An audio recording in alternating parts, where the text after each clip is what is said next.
BX1 +. L'édito Fabrice Grosfilet. En apparence, c'est donc un jour banal ou presque banal. La rentrée des classes, c'est un petit pincement au cœur ou un stress un peu plus important pour les élèves. Un petit traumatisme qu'on minimise souvent, qu'on se transmet de génération en génération. C'est aussi un soulagement parfois, un déchirement parfois pour les parents et parfois un mélange des deux. Un moment de concentration teinté d'un peu d'appréhension et de bonne résolution pour les enseignants et l'ensemble du personnel éducatif. Tout ça, c'est ce qui se passe dans une année normale, lorsque le jour de la rentrée est une sorte de rendez-vous prévu, attendu ou redouté, mais immuable et qui mobilise des énergies, qui ressemble à un rite de passage, un marqueur temporel, la fin de l'été et des vacances, l'entrée dans une nouvelle classe quand tout va bien, la confirmation que le temps passe et que les enfants grandissent. Sauf que cette rentrée, comme celle de l'an dernier d'ailleurs, n'est pas tout à fait une rentrée comme les autres. Elle a lieu sous le signe de la Covid-19, avec l'obligation de porter le masque et de respecter les distances à l'extérieur de la classe et de maintenir ce masque en classe pour les élèves du secondaire en région bruxelloise.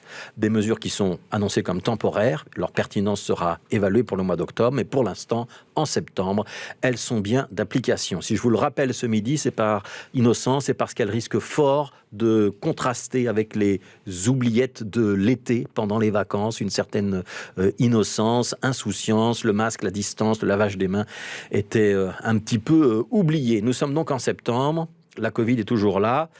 L'épidémie recommence à encombrer nos hôpitaux à Bruxelles. Jeunes filles et jeunes garçons, enseignants, ne peuvent pas retrouver le monde d'avant comme si de rien n'était. Pour eux, quel que soit le bout par lequel on attaque ce problème, c'est une forme d'injustice. Ils n'ont rien fait, ces jeunes, pour mériter le corona et l'ensemble de ces mesures. Et pire, ceux qui se sont vaccinés ont même l'impression que rien ne sert à rien et qu'au final, ils seront toujours pénalisés.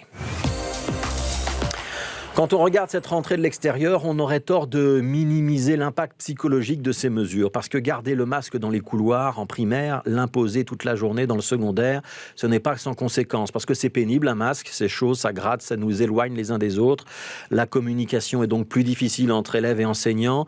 La difficulté de concentration est accrue. Le risque de repli sur soi est une réalité tangible. On n'a pas fini de mesurer les conséquences de toutes ces mesures.